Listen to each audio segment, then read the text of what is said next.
우리 안보 수장들이 동시에 워싱턴으로 향했습니다. 서훈 대통령 국가안보실장과 서욱 국방부 장관이 지금 워싱턴에 머물고 있는데요. 미국 대선을 20일 남짓 앞둔 시점의 방문이어서 그 배경에 더 관심이 쏠리고 있습니다. 특히 취임 후 처음 미국을 방문한 서 실장은 극비리에 떠났고 백악관 국가안보보좌관, 폼페이오 국무장관 등 미 최고 수뇌부와 연쇄 회동을 했습니다. 그동안 남북 정상 사이엔 수차례 친서가 오갔고 문재인 대통령은 종전선언 구상도 강조해왔지요. 이번 달 북미 관계에 뭔가 변화가 생길지 주목받고 있습니다. 첫 소식 전혜정 기자입니다.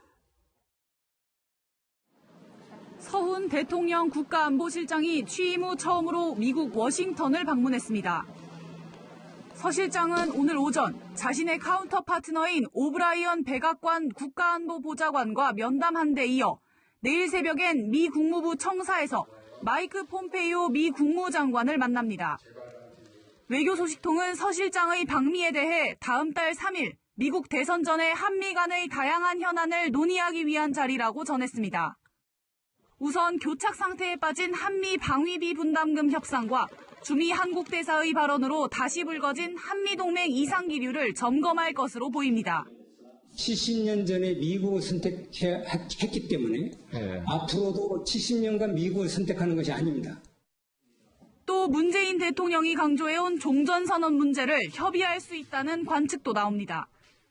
여권에선 이번 방미를 계기로 북미 관계에 변화가 있을 것이라는 이른바 옥토버 서프라이즈 가능성도 조심스럽게 제기됩니다.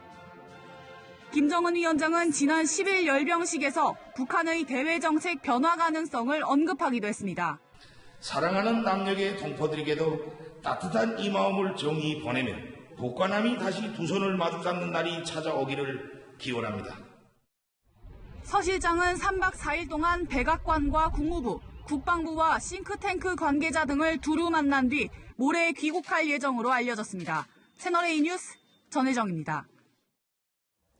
서욱 국방부 장관과 마크 에스퍼 미 국방장관과의 회동 분위기는 싸늘했습니다. 매년 안보협의회를 열고 있는데요. 지난해 합의문을 보면 이 7조에 주한미군을 현 수준에서 유지한다는 문구가 적혀 있습니다. 매년 당연히 자동적으로 들어가는 문구였는데 올해 이 문구가 미국의 요구로 처음 빠졌습니다. 이 삐걱거리는 한미동맹의 현실을 보여주는 장면이라는 평가가 나옵니다. 최성 기자입니다. 한미 국방장관이 마주 앉았지만 전시작전 통제권 전환부터 입장이 갈렸습니다. 전작권 전환의 조건을 조기에 구비하여 한국군 주도의 연합방위 체제를 빈틈없이 준비하는 데 함께 노력할 것입니다. Fully meeting all the conditions for the transition of operational control to Iraq commander will take time. 결국 내년에 진행할 검증 일정조차 합의하지 못했습니다. 미국 납세자만 불공평해선 안 된다며 에스퍼 장관은 방위비 분담금 인상을 노골적으로 압박하기도 했습니다. 테이블 건너편에 앉은 이수혁 주미대사를 겨냥해 작심 발언을 하기도 했습니다. For 7 decades, our alliance has remained a bulwark of peace and prosperity in the Indo-Pacific. We are ready to meet the challenges of the next 70 years and beyond. Thank you. 사랑할 수 있어야 앞으로 70년도 미국을 선택할 수 있다는 최근 이수혁 대사의 발언을 정면으로 반박한 겁니다. 회담 후 예정됐던 공동 기자회견도 갑자기 취소됐습니다. 뒤늦게 나온 공동 성명에는 2008년 이후 빠진 적 없던 주한미군 현 수준 유지 문구가 12년 만에 처음으로 빠졌습니다. 우리는 종전대로 해당 문구를 유지해 줄 것을 제안했지만 미국이 수용하지 않은 것으로 알려졌습니다. 국방부는 코로나19에다 미국 사정으로 기자회견이 취소됐을 뿐 현안에서 한미 사이 이견은 없다고 해명했습니다. 하지만 서울과 워싱턴에서는 삐걱대는 한미동맹 분위기가 그대로 노출됐다는 평가도 나옵니다. 채널A 뉴스 최선입니다. 동시다발적으로 이루어지고 있는 한미 고위급 접촉에서 무슨 일이 벌어지고 있는지 워싱턴 연결해서 알아보겠습니다.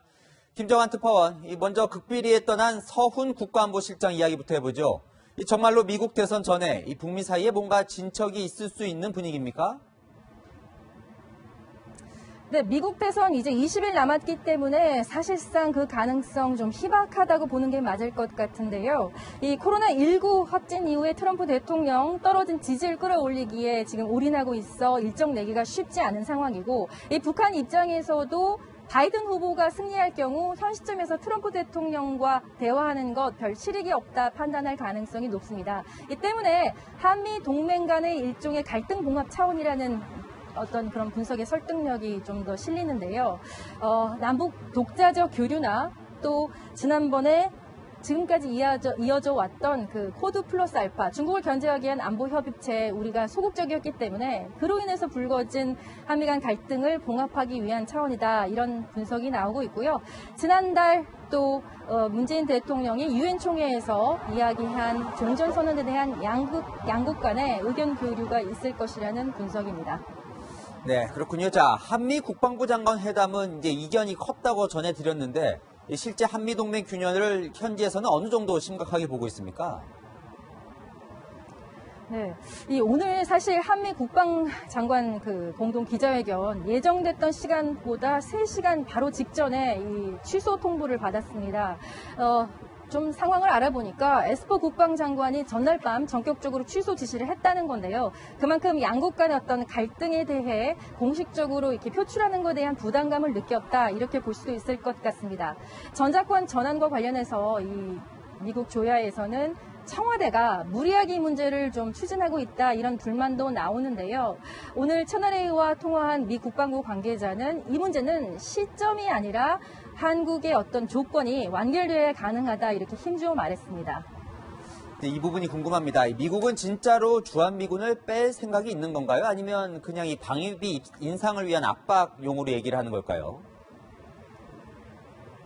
네, 앞서 보도에서도 접하셨겠지만 이 현 수준을 유지한다는 표현이 빠졌다고 해서 주한미군 철수나 어떤 감축 논의가 현재 이루어지고 있는 것은 아니라는 게 한미 양국 간의 공통된 입장입니다. 하지만요, 에스퍼 장관의 발언 좀 의미심장한데요. 오늘 방위 분담금 압박을 이야기하면서 이렇게 말했습니다. 주한미군 안정적인 주둔을 보장하기 위해 이게 필요하다. 여기에 대해서 이 미 행정부 소식통은 오늘 통화에서 오늘 에스퍼 장관의 발언은 일종의 경고 사격성 성격이 짙다는 의미심장한 묘한 말을 했습니다. 이 볼턴 전 보좌관, NSC 보좌관, 트럼프 대통령을 측근거리에서 보좌했던 인물이죠. 주한미군 철수 리스크는 현실이라 수차례 경고했는데 그 부분도 상기할 필요가 있을 것 같습니다. 지금까지 워싱턴에서 전해드렸습니다.